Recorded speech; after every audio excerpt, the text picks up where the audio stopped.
My sister stood in the middle of my engagement party holding her phone up for everyone to see and smiling. "I didn't want to ruin tonight," she said softly, pretending to cry. "But people deserve to know who Emma really is." Then she pressed play. The entire room went silent as a recording of my voice echoed through the speakers, except it wasn't my voice. It sounded like me. Same tone, same laugh, same everything. But the words coming out were horrifying.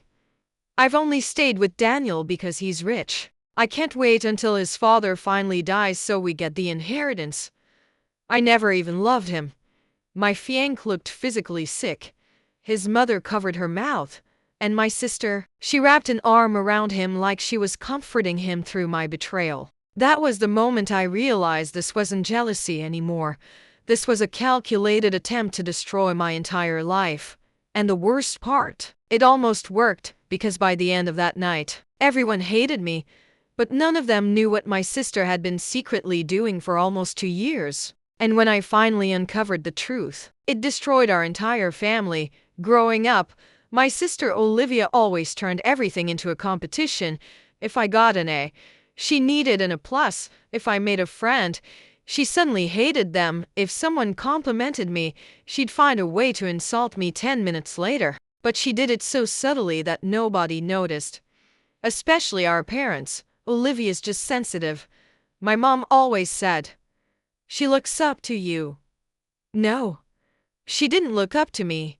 She studied me. There's a difference. And honestly, I should have seen the signs much earlier. Like when I got accepted into a marketing internship during college, I came home excited, literally shaking while holding the acceptance email. Before I could even finish talking, Olivia laughed. "Oh wow, diversity hires are getting really aggressive these days." Everyone went quiet. She immediately smiled afterward. "I'm joking. God, relax." But she kept doing things like that.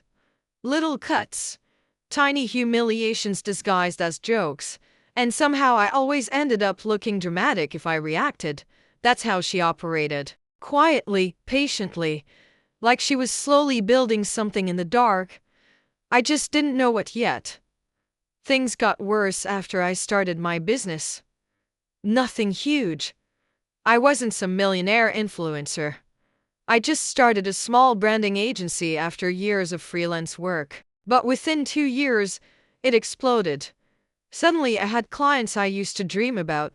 I moved into a beautiful apartment downtown, bought my first luxury car, started traveling, and that's when Olivia changed. At first she pretended to support me. She'd repost my business content, comment things like, "So proud of my sister," but offline, completely different person. She'd ask weird questions.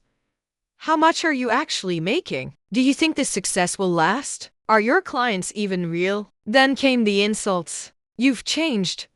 You think you're better than everyone now. You only care about money." And somehow, she said these things with tears in her eyes, like I was hurting her by succeeding. The weirdest part, she started copying me. Everything. The same clothes. The same hairstyle. The same speaking patterns.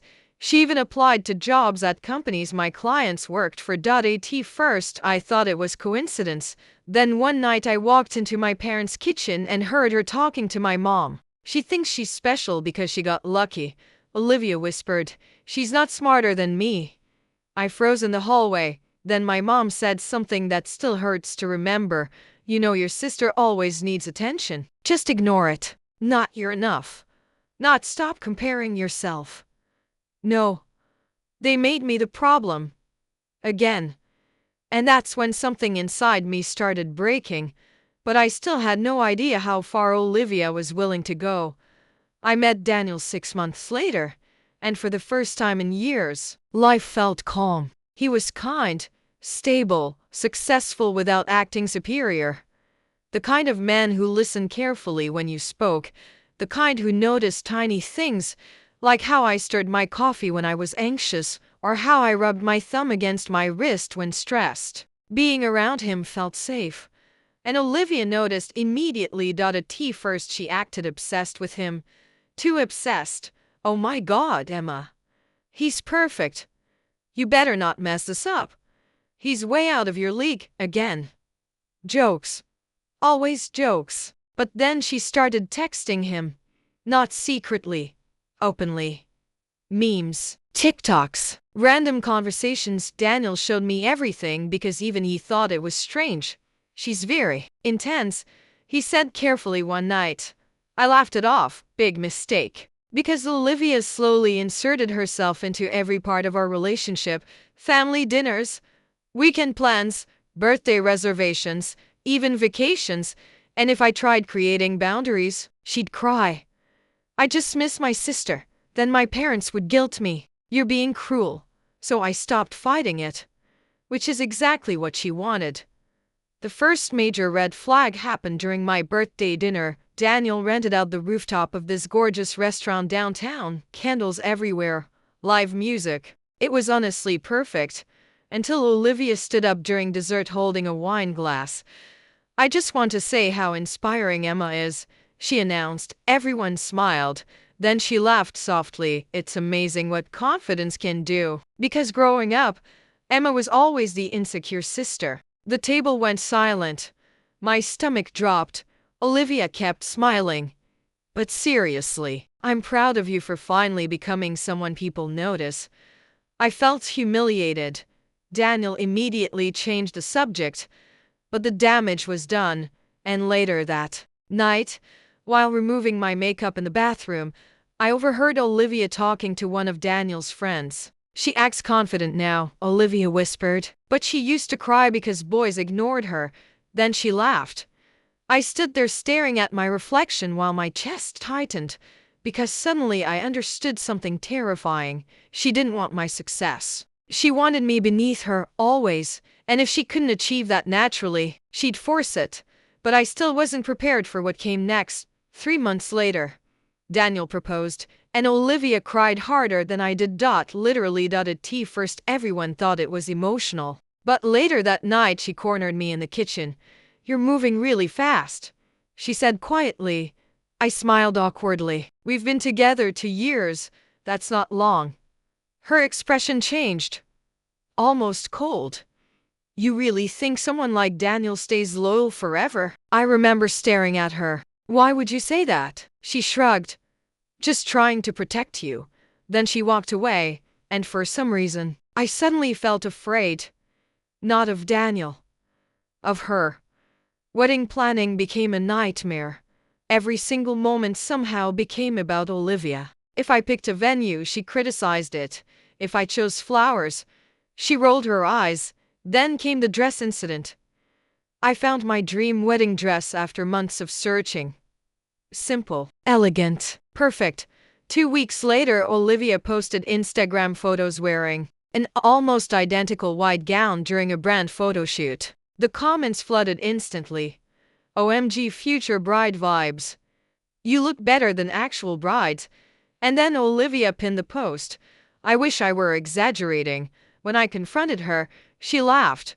You don't own the color white. Then my phone buzzed. A message from my aunt. Sweetheart, is everything okay between you and Olivia? Attached was a screenshot. Olivia had apparently been telling family members I was emotionally unstable during wedding planning, that I screamed at her, that I was becoming controlling. I felt physically sick. And that was only the beginning. The next few weeks became psychological warfare. Random relatives stopped responding warmly to me. Friends acted distant. Even Daniel seemed confused sometimes. Then one night he sat beside me looking uncomfortable. Can I ask you something? My stomach dropped immediately. What? He hesitated. Olivia mentioned you had trust issues from past relationships. I stared at him. She said you sometimes create fake scenarios to test people. My heart started pounding. Because none of that was true. Not even remotely. And suddenly everything clicked. She wasn't just gossiping.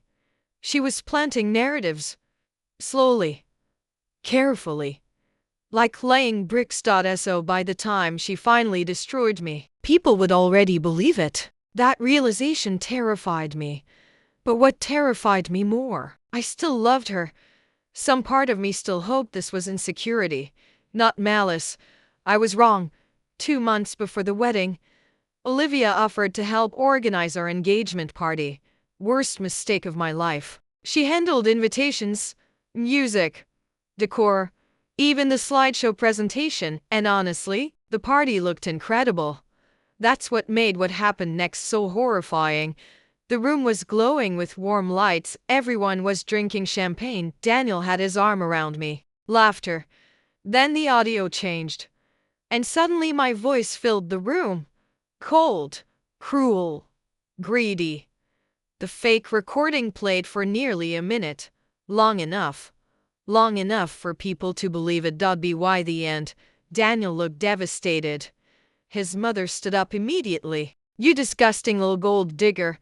The room exploded into chaos. And Olivia, she started crying. I didn't know what to do, she whispered. I found the recording accidentally. Accidentally? I couldn't even breathe. I kept trying to explain it wasn't real.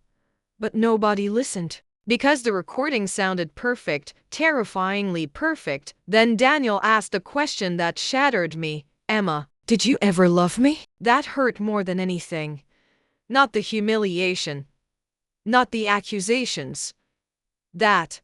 Because after everything we'd built, he still doubted me. And Olivia watched all of it happen with fake tears streaming down her face. That was the night my entire life collapsed. But 3 days later, everything changed.